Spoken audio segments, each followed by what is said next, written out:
Hello student, મારું નામ શાહ વૈશાલી છે. હું જ્ઞાનમંજરી ઇનોવેટિવ યુનિવર્સિટીના લો ડિપાર્ટમેન્ટમાં એઝ અ પ્રોફેસર તરીકે વર્ક કરું છું. આજે લો કર્યા પછી આપણી પાસે કઈ કઈ ઓપોર્ચ્યુનિટી છે તે વિશેની માહિતી લઈએ તો આપણી પાસે ટેક્સ કન્સલ્ટન્ટ તરીકેનું આપણી પાસે કામ કરવું છે. તો ટેક્સ કન્સલ્ટન્ટનું આપણે કામ કરીએ તો આપણને બે ફિલ્ડમાં ફાયદો થાય, બેમાં ક્ષેત્રમાં કુશળતા મળે છે. એક લો ફિલ્ડમાં અને બીજું ફાઇનાન્સ ફિલ્ડમાં. હવે આપણે આગળ જાણીએ તો ટેક્સ કન્સલ્ટન્ટ કઈ રીતે કાર્ય કરે છે. તો કે ટેક્સ કન્સલ્ટન્ટ પાસે કાયદાનું નોલેજ હોવું જરૂરી છે. કાયદામાં આવતા બધા પ્રકારના આર્ટિકલ અને તેની આચારસંહિતાનું નોલેજ હોવું એક ટેક્સ કન્સલ્ટન્ટને જરૂરી છે. કે ટેક્સ કન્સલ્ટન્ટ આપણને જે રિટર્ન જે છે એ ફાઇલ કરી શકે તેવો હોવો જોઈએ. પછી ટેક્સ કન્સલ્ટન્ટ આપણે ટેક્સમાં બચત કઈ રીતે થાય તે રીતેની માર્ગદર્શન આપેલો હોવો જોઈએ કે આપણે કઈ રીતે ટેક્સ બચાવી શકીએ, કઈ રીતે તેની બચત થાય તે માટેનું પૂરતું માર્ગદર્શન આપણને આપેતો હોવો જોઈએ. અને ટેક્સ કન્સલ્ટન્ટ એવો વ્યક્તિ હોવો જોઈએ કે જે કાનૂની મુશ્કેલીઓનો સામનો આવે ત્યારે સૌ પ્રથમ તે મુશ્કેલીઓનો તે સામનો કરતો હોવો જોઈએ. દાખલા તરીકે કોઈ વ્યક્તિ, એક વેપારીએ ટેક્સ કન્સલ્ટન્ટને હાયર કર્યા તો એ કન્સલ્ટન્ટ તે વેપારીને ટેક્સ ક્યારે ભરવો, કઈ તારીખે ભરવો, કઈ રીતનો ભરવો, એ બધાનું નોલેજ ટેક્સ કન્સલ્ટન્ટ તે વેપારીને આપે છે અને એનો ટેક્સ તે ભરે છે.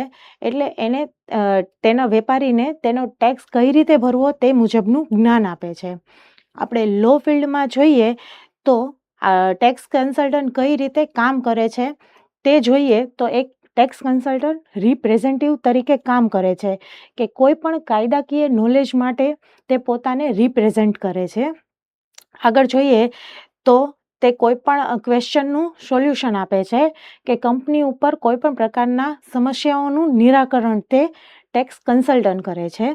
પછી કંપનીને કોઈ પણ પ્રકારની લીગલ નોટિસ આવેલી હોય તો તે લીગલ નોટિસનું નિરાકરણ પણ તે ટેક્સ કન્સલ્ટન્ટ જ કરે છે.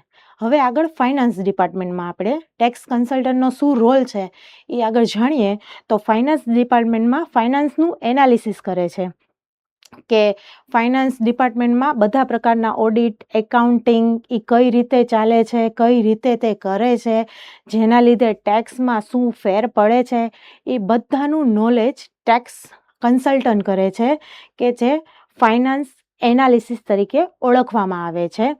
પછી તે ટેક્સનું પ્લાનિંગ અને સ્ટ્રેટજી બનાવે છે કે ટેક્સ ક્યારે ભરવો, કેટલા પ્રમાણમાં ભરવો, તમારી આવકના પ્રમાણે, તમારી બચતના પ્રમાણે કેટલો ટેક્સ ક્યાં જાય છે, કઈ રીતે ભરે છે, એ બધાનું નોલેજ તે ગાઈડન્સ આપે છે. તેના માટેનું તે ગ્રાહકને, તે વેપારીને તેનું નોલેજ આપે છે કે ભાઈ આ રીતનો આપણે પ્લાનિંગ કરીએ. આ ઉપરાંત તેના વ્યવસાયમાં સક્ષમ હોવો જોઈએ, કાર્યક્ષમ હોવો જોઈએ કે સતત નવા જે ટેક્સના જે પ્રકાર આવે છે, પ્રશ્નો આવે છે, તે સોલ્યુશન કરવા માટેનો તે પૂરતો સમજ કેળવતો હોવો જોઈએ. આજે સારો એવો ટેક્સ કન્સલ્ટન્ટ ક્યારે બની શકાય તો આપણે સારા એવા ટેક્સ કન્સલ્ટન્ટ ક્યારે કોઈને વધારે પડતું સારી રીતે ગાઈડન્સ કરવા માટે આપણને પહેલા પ્રથમ તો કાયદાનું જ્ઞાન હોવું જોઈએ કે જેમ કે ઇન્કમ ટેક્સ રિટર્ન, GST એ બધા કાયદાનું તમને સારું એવું નોલેજ મેળવવું હોવું જોઈએ. પછી ફાઇનાન્સ અને એકાઉન્ટિંગનું જ્ઞાન હોવું જોઈએ કે તમે કંપનીમાં બેલેન્સ શીટ, એનો પ્રોફિટ એન્ડ લોસ શીટ બધી રીતે સારી રીતે મેનેજ કરી શકો, ઓડિટને સારું એવું મેનેજ કરી શકો તે રીતનું તમારું જ્ઞાન હોવું જોઈએ. પછી તમે આગળ વિશ્લેષણ કરવાની ક્ષમતા, તમારે કોઈ પણ વસ્તુનું વિશ્લેષણ સારી રીતે કરી શકો, એના ક્વેશ્ચનનું નિરાકરણ સારી રીતે કરી શકો એની ક્ષમતા કેળવતું હોવું જોઈએ. પછી તમારામાં ગ્રાહક સાથેનું એક બોન્ડિંગ કેળવવું જોઈએ કે જેના લીધે તમારી વાત તેને સારી રીતે સમજી શકે, કે તેને સારી રીતે તેના પ્રશ્નોનું નિરાકરણ લાવી શકે, તેના માટેનું તેને સમજણ કેળવવા માટેનું સારું એવું બોન્ડિંગ હોવું જોઈએ.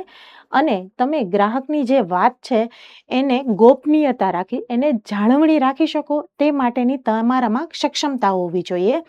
સારું એવું કાઉન્સેલિંગ ત્યારે જ બની શકાય કે જે આ બાબતનું બધું ધ્યાન રાખી શકે, તો જ તમે સારા એવા કાઉન્સેલર બની શકો કે જે તમે બધી પ્રકારની તમારી પોતાની જે આવડત છે તે તમે બીજા સમક્ષ રજૂ કરી શકો. હવે સારા એવા કન્સલ્ટન્ટ દૈનિકનું શું કાર્ય કરે છે? તો એ સારા એવા કન્સલ્ટન્ટ ઇન્કમ ટેક્સ જે રિટર્ન છે એનો ખ્યાલ રાખે છે કે આપણે ક્યારે ફાઇલ કરવું જોઈએ, જીએસટી રિટર્ન ક્યારે ભરવું જોઈએ, આપણું ટેક્સનું પ્લાનિંગ શું છે, અને ઓડિટમાં આપણે વ્યક્તિને, કંપનીને, આપણી જે કંપનીને છે આપણે કઈ રીતે મદદ કરી શકીએ, જેથી આપણે ટેક્સને બચાવી શકીએ, તેના માટેનું આપણું પ્લાનિંગ હોવું જોઈએ.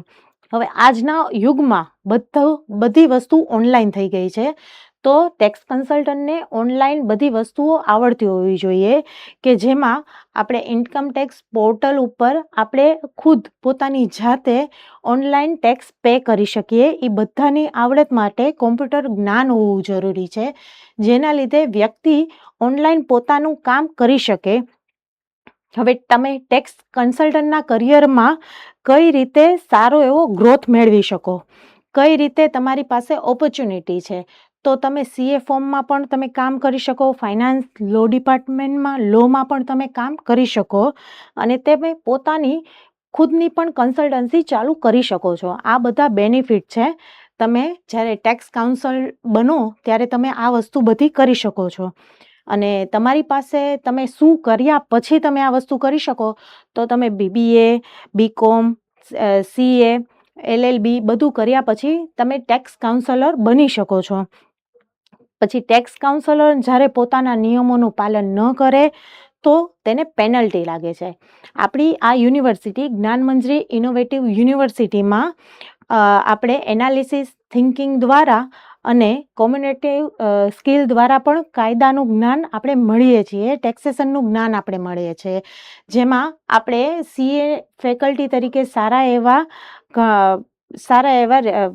સીએને બોલાવી અને વ્યક્તિને ટેક્સ શું છે તે વિશેનું જ્ઞાન મળે છે. આપણે સારા એવા લેક્ચર અરેન્જ કરીએ છીએ, જેના લીધે આપણા વ્યક્તિ જે આપણે ત્યાં અભ્યાસ કરે છે તેને સારું એવું નોલેજ મળે છે ટેક્સનું, કે ટેક્સ શું છે, કઈ રીતે ફાઇલ કરવું, કઈ રીતે તેમાં આગળ વધવું, અને તેમાં કયા કયા પ્રોબ્લેમ્સ આવે છે તે વિશેનું બધું જ્ઞાન આપણને યુનિવર્સિટીના પ્રાધ્યાપકો દ્વારા પણ મળી રહે છે.